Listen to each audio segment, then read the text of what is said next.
أعوذ بالله من الشيطان الرجيم بسم الله الرحمن الرحيم السلام عليكم ورحمة الله وبركاته. بسم الله والحمد لله والصلاة والسلام على رسول الله وعلى آله وصحبه ومن والاه وبعد. فقال الله تبارك وتعالى إن هذا لهو القصص الحق. محترم سامعین اور خواتین اسلام، ہم نے گزشتہ کی کئی مجلسوں سے ہندوستان کی اسلامی تاریخ سلسلے وار بیان کرنے کی کوشش کی ہے۔ اس سلسلے میں گزشتہ کی مجلس میں ہم نے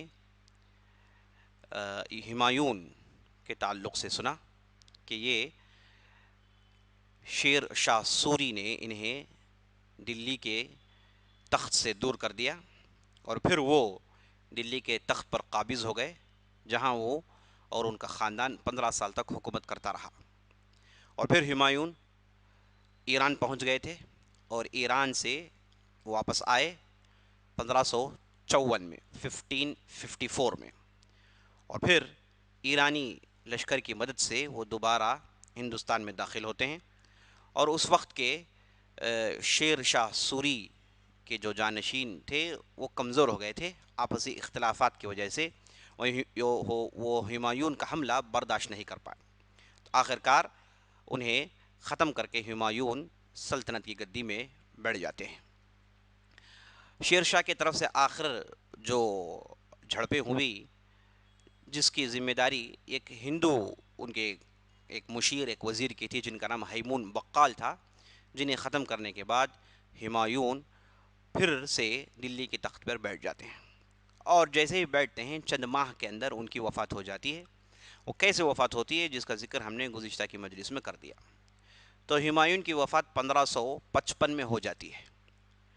اب ہمایون کے ہاں جو ہم کو سب سے اہم چیز جو دیکھنی تھی، گزشتہ کی مجلس میں ہم نے دیکھا کہ ایک فرقے کا آغاز ہوا، اور اسی طریقے سے ان کے زمانے میں شیعہ کو باقاعدہ ہندوستان میں حکومت کے اندر جگہیں ملنا شروع ہو گئی۔ تو عزیز دوستو، جب بھی ہم شیعہ کی بات کرتے ہیں، شیعہ سنی کا یہ جو مسئلہ ہے، اسے مغلوں نے بڑے اچھے انداز سے اسے ڈیل کیا، یعنی بڑے اچھے انداز سے اسے اختیار کیا۔ اور جیسے ہم نے بابر کی نصیحت سنی تھی، اس میں انہوں نے اس نقطے پر بھی ہمایون کو نصیحت کی کہ شیعہ سنی کے جھگڑوں کو زیادہ نہ بڑھائیں۔ تو اس پر یہ عمل ہوا، بلکہ پورا جو مغلیہ سلطنت رہا اس نے اس پر بڑے اچھے انداز سے عمل کیا، تو یہ جھگڑے سر اٹھا نہیں پائے یہ جھگڑے۔ اگر کہیں پر بھی اختلافات پائے جاتے تو بڑی آسانی سے اسے ٹیکل کر لیا جاتا، اور معاملہ یہاں تک پہنچ گیا ہے کہ بہت سارے ایسے لوگ آ گئے تھے اس کے بعد کہ ان کے تعلق سے کہنا مشکل ہو گیا کہ یہ سنی تھے کہ یا شیعہ تھے۔ اس حد تک معاملہ خلط ملط ہو گیا، اس حد تک مکسیشن ہو گیا تھا۔ جب ہمایون واپس آئے ایران سے تو وہ اپنے ساتھ نہ کہ صرف لشکر لائے، بلکہ اپنے ساتھ انہوں نے وہاں کے امراء کو لایا، وہاں کے علماء کو لایا، اور ساتھ ساتھ تورانی تہذیب کو لایا۔ تورانی تہذیب کہتے ہیں ایران کی تہذیب کو، تورانی تہذیب کو لا کر ہندوستان میں انہوں نے بسایا۔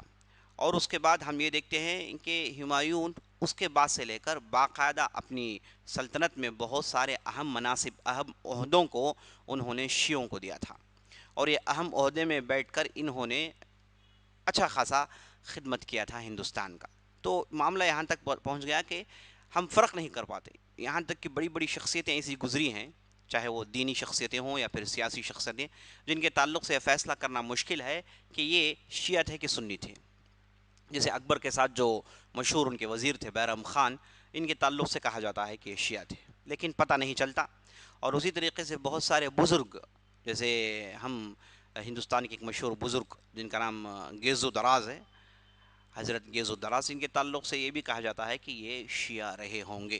تو اس حد تک عزیز دوستوں معاملہ خلط ملط ہو گیا تھا، فرق کرنا مشکل ہو گیا تھا، کیونکہ دونوں طرف تصوف اور اہل صوفیہ دونوں طرف پائے جاتے ہیں، اور دونوں کے اندر اس حد تک شریعت کی پابندی پائی نہیں جاتی ہے، تو اس لیے بڑی آسانی سے یہ خلط ملط ہو گئے ہیں، اور معاملہ یہاں تک پہنچا کہ مغلیہ سلطنت میں ہمیشہ کے لیے یہ امراء اور دوسرے اہم مناصب میں شیعہ ہوا کرتے تھے۔ اورنگزیب کے یہاں بھی بہت سارے امراء، ان کے جو گورنرز تھے وہ شیعہ تھے، اس میں ذرا برابر بھی شک نہیں۔ تو اس طریقے سے شیعہ کا جو فرقہ رہا وہ یہاں پر دخل اندازی ہوئی، اور اس حد تک وہ رچ بس گیا تھا۔ اسی طریقے سے ہم ایک دوسرے فرقے کے تعلق سے پڑھتے ہیں اسی دور میں، جس کا نام تھا روشنیہ، فرقہ روشنیہ۔ یہ بھی کافی مشہور فرقہ ہے، میں اس پہ زیادہ جو ہے زور دینا نہیں چاہتا، کیونکہ یہ ہمارے اتنی اہمیت کا حامل نہیں۔ اسی طریقے سے بہت سارے سلسلے قادریہ، سلسلے شتاریہ، سلسلے چشتیہ، سلسلے نقشہ بندیہ، سلسلے صابریہ، یہ سب اپنی اپنی خانقاہوں میں اپنے اپنے انداز سے یہ لوگ شریعت پر عمل کر رہے تھے۔ اس میں بعض ایسے تھے جو شریعت سے بہت دور تھے، انہیں کتاب و سنت سے کوئی تعلق نہیں تھا، وہ تو صرف اپنے وظیفے اور اپنے رنگ کا دین چاہتے تھے۔ اور اس کے بعد اس میں ایسے بھی فرقے تھے جن کے یہاں بدعات کی بوچھاڑ تھی، بدعات و خرافات کا سیلاب تھا، اور اس کے بعد یہاں پر انہی کے درمیان بہت سارے اختلافات ہوئے، یہی سلسلوں کے درمیان آپسی جھگڑے، ایک دوسرے کے اندر لعن طعن کرنا، طعن و تشنیع کرنا، دوسروں کے اندر غلطیاں دیکھنا، یہ ان سلسلوں میں بہت زیادہ پایا جاتا تھا۔ یہ سلسلے سب ان کی باقاعدہ زبردست سرپرستی ہوئی مغلیہ سلطنت میں۔ تو یہ دور تھا عزیز دوستو جب اکبر کی پیدائش ہوئی۔ تو اکبر، جیسے میں نے بتایا، ہمایوں صاحب جب بھٹک رہے تھے تو اس دوران اکبر کی پیدائش ہوتی ہے، اور جب ہمایوں اس دنیا سے جا رہے تھے تو اس وقت اکبر کی عمر صرف 11 سال کی تھی۔ جب انہیں خبر پہنچی کہ ان کے والد ہمایوں وفات پا گئے ہیں، تو ایک دور دراز علاقے میں اکبر تھے، ان کے ساتھ ان کے ایک اہم وزیر جن کا نام بیرام خان تھا، وہ دو تھے۔ تو انہیں خبر پہنچی کہ بادشاہ سلامت وفات پا چکے ہیں، تو وہ وہیں پر اکبر کی تاج پوشی ہو جاتی ہے، وہیں سے وہ بادشاہ اعلان کر دیے جاتے ہیں۔ تو جب وہ بادشاہ ہوتے ہیں اس وقت ان کی عمر صرف 11 سال کی تھی، اور یہ واقعہ ہے 1556 کا واقعہ ہے۔ اس وقت اکبر بادشاہ اعلان کر دیے جاتے ہیں، اور چونکہ بہت کم عمر تھے اور انہیں سیاست کا اتنا علم نہیں تھا، اتنی چیزوں سے واقف نہیں تھے، اس لیے ان کے ساتھ بیرام خان کو جوڑ دیا گیا۔ بیرام خان ایک بہت ہی اہم وزیر اور مشیر تھے ہمایوں کی دربار میں، تو وہ بچپن سے ہی اکبر کے ساتھ تھے، تو اکبر نے اپنے ساتھ انہیں رکھ لیا۔ تو بیرام خان حقیقی حکومت کر رہے تھے 1556 سے لے کر 1561 تک، 1556 سے لے کر 1561 تک اصل میں بیرام خان کی حکومت چل رہی تھی۔ صرف اکبر کو برائے نام گدی پر بٹھا دیا گیا تھا، ان سے اب رائے مشورہ دینے کی اتنی قابلیت نہیں تھی کیونکہ بہت ہی کم سن تھے، تو بیرام خان کی اصل حکومت تھی۔ یہ جو بیرام خان تھے جن کے تعلق سے میں نے کہا کہ یہ شیعہ ہونے کا ان میں امکان ہے، تو یہ جو صاحب تھے یہ واقعی اپنے اندر صلاحیت رکھتے تھے، ان کے اندر وہ انتظامیہ بہت زبردست تھا، اور حکومت کی پورے باغ دوڑ کو اپنے کنٹرول میں رکھے ہوئے تھے، اور بہت ہی اپنے انداز سے حکومت کر رہے تھے۔ لیکن چونکہ یہ بادشاہ نہیں تھے، یہ اصل میں بادشاہ کے ایک صاحب ہیں، ان کے ایک مددگار ہیں، تو لوگوں نے انہیں مددگار ہی کی شکل میں دیکھا، لیکن یہ اپنے آپ کو بحیثیت بادشاہ ثابت کرنے پر تلے ہوئے تھے۔ یعنی بادشاہ تو نہیں کہتے، لیکن جس انداز سے یہ حکومت کر رہے تھے، جس انداز سے ان کے اندر سب چیزوں پر اپنا ڈومینیشن جمانا، جسے مطلق العنانی کہتے ہیں، وہ ان کے اندر جو پایا گیا تھا، اسے لے کر لوگ پریشان تھے، خود دربار کے لوگ پریشان تھے۔ ہزار مرتبہ انہیں سمجھانے کے باوجود انہوں نے ایسا نہیں کیا، تو ہوا یہ کہ انہوں نے کئی لوگوں کو بطور سزا قتل کر دیا۔ بہت سارے جو دربار کے لوگ اہم لوگ تھے، ان کی غلطیوں کو انہوں نے برداشت نہیں کیا، اور جیسی غلطی ہوتی انہوں نے انہیں قتل کر دیا۔ اور یہاں تک کہ اکبر کے جو بعض اہم اساتذہ تھے جنہیں اکبر اپنے قریب رکھتے تھے، تو ان پر بھی بعض لوگوں پر انہوں نے جو ہے ہاتھ اٹھایا، اور بعض لوگوں کو انہوں نے سزائیں دی، تو اکبر خود ان سے کافی پریشان ہو کر ایک مرتبہ اور لاہور بھی چلے گئے تھے۔ لیکن جب 1560 کا دور آیا، 61 کا دور آیا، تو اکبر نے خود بیرام خان کو دستبردار کر کے وہ خود پورے مملکت کے ذمہ دار بن گئے۔ تو یہ بیرام خان وہاں سے نکال دیے گئے، اس کے بعد وہ وہاں سے گجرات جاتے ہیں، اور گجرات میں انہیں ایک تالاب میں ان کا ایک دشمن انہیں قتل کر دیتا ہے، کیونکہ اس دشمن کے والد کو بیرام خان نے سزا دی تھی، تو بطور سزا بیرام خان کو قتل کر دیا گیا تھا۔ تو 1561 کے بعد سے لے کر 1604 تک، یعنی سمجھے کہ 1556 سے لے کر